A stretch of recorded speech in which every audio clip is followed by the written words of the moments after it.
नमस्कार, मैं हूं परवीन। आप सभी का हमारी स्पेशल रिपोर्ट में बहुत बहुत स्वागत है।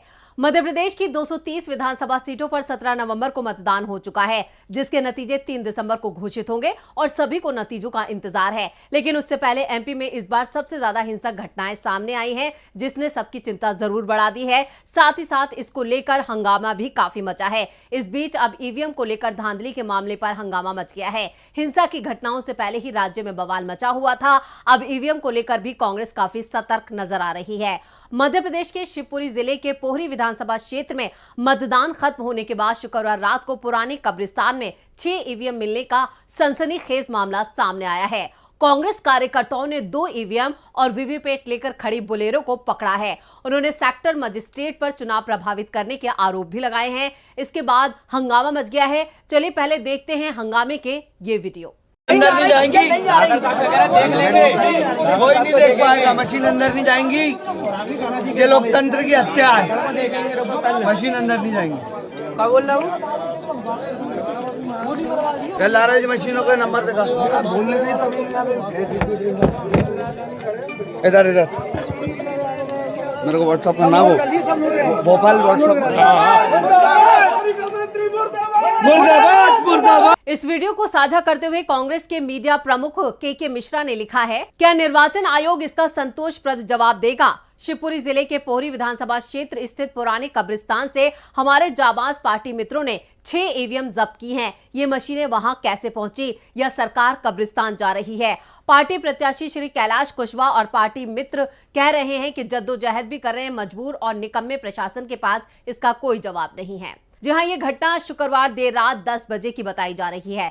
कांग्रेस मीडिया विभाग के प्रमुख के मिश्रा ने देर रात अपने ट्विटर हैंडल से मौके के वीडियो के साथ पोस्ट किए हैं, जिसमें उन्होंने लिखा है कि क्या निर्वाचन आयोग इसका जवाब देगा। जहां यहां पर चुनाव आयोग जो है वो सवालों में है। शिवपुरी जिले के पोहरी विधानसभा क्षेत्र में ये पूरा मामला सामने आया है, जिसको लेकर काफी हंगामा मच गया है। शिवपुरी जिले के पोहरी विधान निर्वाचन क्षेत्र स्थित पुराने कब्रिस्तान से यहां पर उनके जो कांग्रेस के कार्यकर्ता हैं, उन्होंने ये 6 ईवीएम जब्त की हैं। ये मशीनें वहां कैसे पहुंची, यह सरकार कब्रिस्तान जा रही है, इस तरह के सवाल जो है के मिश्रा ने उठाए हैं। इस घटना को लेकर मध्य प्रदेश के पूर्व मुख्यमंत्री और कांग्रेस के वरिष्ठ नेता दिग्विजय सिंह ने भी सवाल खड़े किए हैं और यहां पर डीवी लाइव से खास बातचीत में उन्होंने इस घटना का जिक्र किया है और क्या कुछ कहा है दिग्विजय सिंह ने, पहले वो सुन लेते हैं। पूरा एहतियात बरता जा रहा है।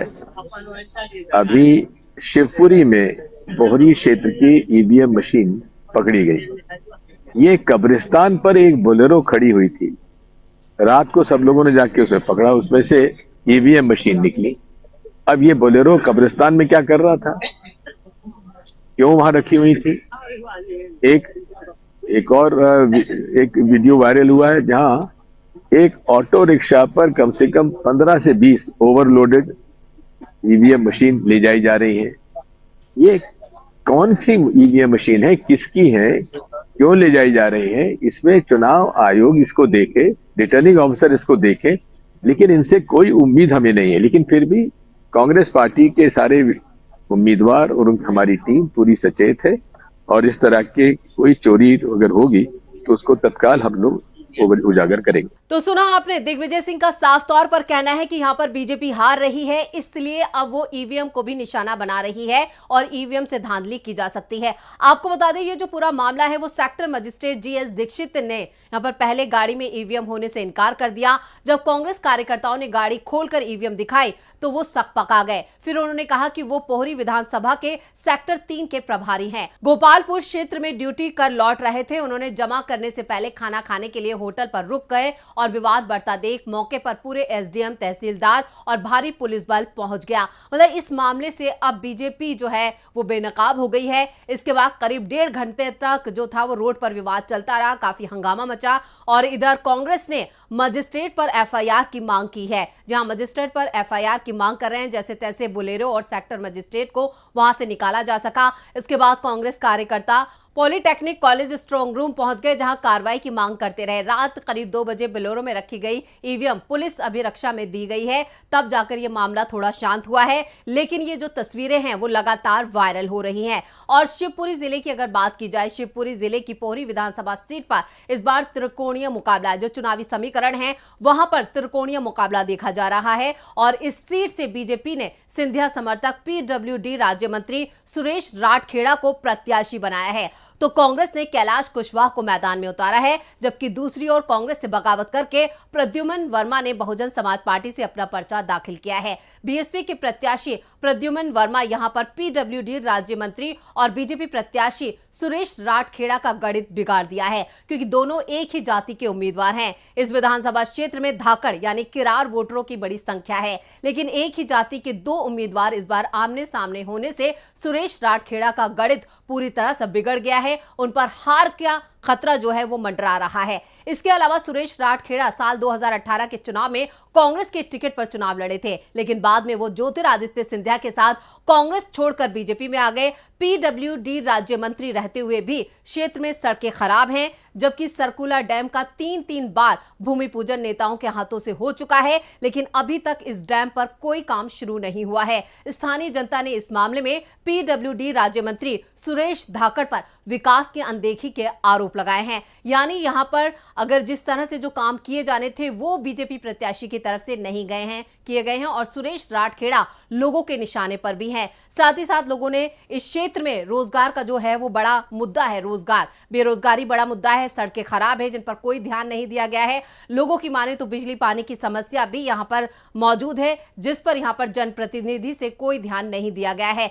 तो यहां पर खासतौर से बीजेपी प्रत्याशी जो है सुरेश राठखेड़ा वो मुश्किल में दिखाई दे रहे हैं। तो आपको बता दें, पोहरी विधानसभा क्षेत्र में इस बार त्रिकोणीय मुकाबला है, जहां पर बीजेपी प्रत्याशी पीडब्ल्यू राज्य मंत्री सुरेश राठखेड़ा संकट में हैं, क्योंकि क्षेत्र में 40,000 धाकड़ वोटर हैं। बीजेपी से सुरेश राठखेड़ा इसी जाति से आते हैं, जबकि बीएसपी के उम्मीदवार बनाए गए प्रद्युमन वर्मा भी इसी जाति से आते हैं। दूसरी तरफ कांग्रेस की जो उम्मीदवार हैं कैलाश कुशवाहा, वो भी यहां मैदान में है। इस सीट पर कुशवाहा वोटर 30,000 के करीब है। इसके अलावा दूसरी जातियों में सहरिया आदिवासी जो है उनकी भी संख्या अच्छी खासी है, ब्राह्मण हैं, ठाकुर हैं और यहां पर यादव भी हैं, जिनकी संख्या यहां पर 15,000 के करीब बताई जा रही है। इस तरह से जातियों की जो झुकाव देखा जाए वो निश्चित ही यहां पर समीकरण बिगाड़ सकते हैं। लेकिन फिलहाल यहां पर सुरेश राठखेड़ा जो है वो मुश्किल में दिखाई दे रहे हैं। और जिस तरह से ये ईवीएम और वीवीपैट का मामला सामने आया है, उससे समझा जा सकता है कि बीजेपी प्रत्याशी जो है वो अपनी हार से घबराए हुए हैं और अब ईवीएम में धांधली की जो आशंका है वो कांग्रेस की तरफ से व्यक्त की जा रही है। और इंतजार तो वैसे 3 दिसंबर का है, जब नतीजे घोषित होंगे। लेकिन यहां पर सुरेश राठखेड़ा की बात की जाए तो चुनाव प्रचार के दौरान हमने देखा था वो किस तरह से जनता के सामने गिड़गिड़ा रहे थे। उन्होंने कहा था कि प्लीज मुझे वोट दें और रोते हुए भी नजर आए थे। तो उन्हें पहले से ही आभास हो चुका है कि उन्होंने जनता के लिए कोई काम नहीं किया है, जनता उनसे नाराज है और यहां पर बीजेपी प्रत्याशी की हार जो है वो तय माने जा रही है। इसलिए अब ईवीएम जैसी धांधली के मामले सामने आ रहे हैं, जिसको लेकर दिग्विजय सिंह ने भी अपनी नाराजगी जाहिर की है और ईवीएम को लेकर अब कांग्रेस ज्यादा सतर्क हो गई है। यहाँ की सभी खबरों के लिए बने रहिए हमारे चैनल प्रदेश खबर आपके साथ। हमारे चैनल को लाइक एवं सब्सक्राइब करते रहिए।